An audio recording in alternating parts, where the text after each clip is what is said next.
Ready start. अध्यक्ष महोदय, मैं आपका आभारी हूँ कि आपने मुझे बोलने का अवसर दिया। इस देश के वर्तमान भारी संकट के समय में और विशेष रूप से उस समय जबकि हम लड़ाई से अभी निवृत्त हुए हैं और आकाश में लड़ाई के बादल दूसरी तरफ से आने शुरू हुए हैं। हमारे वित्त मंत्री ने जो बजट पेश किया है वे इसके लिए बधाई के पात्र हैं। यद्यपि भिन्न भिन्न पहलुओं को लेकर आलोचनाएं की गई हैं, लेकिन यदि उनकी कठिनाइयों को भी देखा होता कि राष्ट्र को किन किन संकटों का सामना करना पड़ रहा है, इस बात पर भी अगर मेरे से पहले बोलने वाले वक्ताओं ने विचार किया होता तो मेरा विश्वास है कि उनकी आलोचनाओं का आधार कुछ दूसरा होता। उन्होंने ऐसे कठिन अवसर पर यह एक संतुलित बजट पेश किया है, उसके लिए मैं उन्हें बार बार बधाई देता हूँ। लेकिन साथ ही साथ मैं अपना यह कर्तव्य समझता हूँ कि कुछ ऐसे विचार भी उनके सामने प्रस्तुत करूँ जिससे उनकी कठिनाइयाँ कुछ हल हो जाएं। उदाहरण के रूप में विगत 2 वर्षों में लेखा जोखा कमेटी में बैठने के समय मुझे ऐसा अनुभव हुआ है कि इस देश में 2-3 इस प्रकार की त्रुटियां मौजूद हैं जिनको दूर करने के लिए, जिनकी जांच करने के लिए यदि कोई एक कमेटी या आयोग बिठा दिया जाए तो राष्ट्र को, राष्ट्र की सरकार को, राष्ट्र के विकास कार्यों को और राष्ट्र की रक्षा व्यवस्था के लिए करोड़ों नहीं अरबों की व्यवस्था फौरन हो सकती है। केवल शासन को जागरूक होकर कुछ कदम उठाने की आवश्यकता है। अभी कुछ छिपे हुए धन का जिक्र किया गया। सरकार ने भी समय समय पर ऐसा आभास दिया है कि इस देश में लगभग 30,000 करोड़ रुपए का छिपा धन मौजूद है।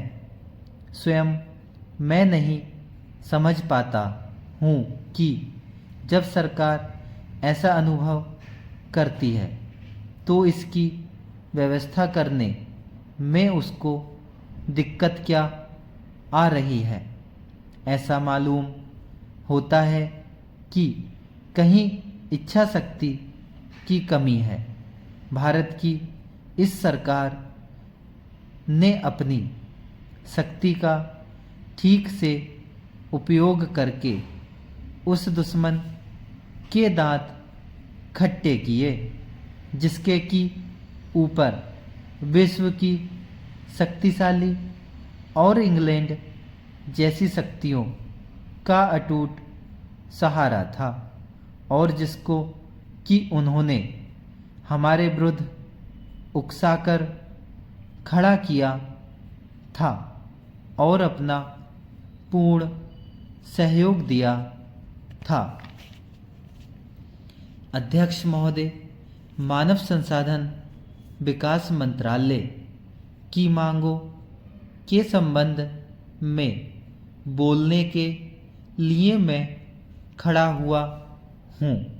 शिक्षा की पद्धति के बारे में उसमें परिवर्तन लाने के बारे में इस क्षेत्र में हमें जो असफलता हाथ लगी है उसके बारे में अभी मेरे मित्र ने बहुत कुछ कहा है। दुर्भाग्य की बात यह है कि देश में सभी लोग यह मानते हैं कि शिक्षा में प्रगति नहीं हुई है। शिक्षा पद्धति में आमूलचूल परिवर्तन नहीं हुए हैं, लेकिन फिर भी इस दिशा में कुछ किया नहीं जाता है। ऐसा प्रतीत होता है कि इस विषय में कुछ भी करने की स्थिति में हम नहीं रहे हैं। स्थिति ज्यों की त्यों चली आ रही है। इतना होने पर भी शिक्षा की मद पर होने वाला जो खर्च है और जो उसके लिए धनराशि आवंटित की गई है वह भी बहुत थोड़ी है। लेकिन उस पर न जाकर मैं आपका ध्यान इस ओर दिलाना चाहता हूँ कि मर्ज बढ़ता ही गया ज्यों-ज्यों दवा की वाली कहावत ही आज चरितार्थ हो रही है। जितने ज़्यादा आयोग और समितियां बैठीं और जितनी ज़्यादा शिक्षा पद्धति के बारे में छानबीन की गई उतनी ही ज़्यादा बीमारी बढ़ती गई। बीमारी का इलाज ना होकर और भी खराबियां पैदा होती गईं। अभी मेरे मित्र ने माननीय मंत्री का ध्यान एक रिपोर्ट की तरफ दिलाया था। इस तरह की बहुत सी रिपोर्टें हैं। अभी सदस्य महोदय भी एक रिपोर्ट का जिक्र कर रहे थे। रिपोर्ट तो बहुत सी प्रस्तुत हुई हैं, लेकिन मंत्रालय ने उस पर कभी कार्यान्वयन करने की दिशा में कोई कदम नहीं उठाया। अपनी इस हालत को उन्होंने इसी सदन में स्वयं स्वीकार किया है।